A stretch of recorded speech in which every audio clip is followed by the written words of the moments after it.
পড়ল এপস্টেইন দ্বীপের ভয়ঙ্কর চিত্র। নতুন করে চাঞ্চল্য বিশ্বজুড়ে। কুখ্যাত যৌন পাচারকারী জেফ্রি এপস্টেইনের নাম আবারও উঠে এলো আলোচনায়। সম্প্রতি প্রকাশ্যে আসা এক ভিডিওতে দেখা গেছে ক্যারিবিয়ান সাগরের মাঝখানে অবস্থিত তার ব্যক্তিগত দ্বীপের অন্ধকার বাস্তবতা। বাইরে থেকে যতটাই সুন্দর, ভেতরের চিত্র ঠিক ততটাই ভয়ঙ্কর। এই দ্বীপে সাধারণ মানুষের প্রবেশ ছিল সম্পূর্ণ নিষিদ্ধ।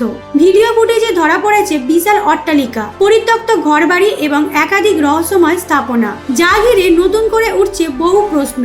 অভিযোগ, বছরের পর বছর এই দ্বীপেই চলত অবৈধ কার্যকলাপ। অপ্রাপ্ত বয়স্কদের নির্যাতন ও মানব পাচারের অভিযোগে দোষী সাব্যস্ত হয়েছিলেন জেফ্রি এপস্টেইন।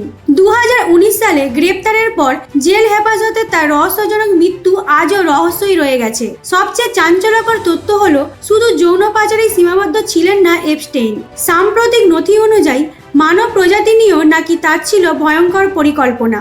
অভিযোগ রয়েছে, নিজের বীর্য, জিনগত কৌশল ও কৃত্রিম বুদ্ধিমত্তা ব্যবহার করে তথাকথিত সুপার হিউম্যান বা উন্নত মানব সংস্করণ তৈরির অসুস্থ বাসনা ছিল তার। নিজের ডিএনএ ছড়িয়ে দিয়ে মানব জাতির ভবিষ্যৎ নিয়ন্ত্রণের স্বপ্ন দেখতেন তিনি। মনোবিজ্ঞানীরা একে ভয়াবহ মানসিক বিকৃতি হিসাবেই দেখছেন।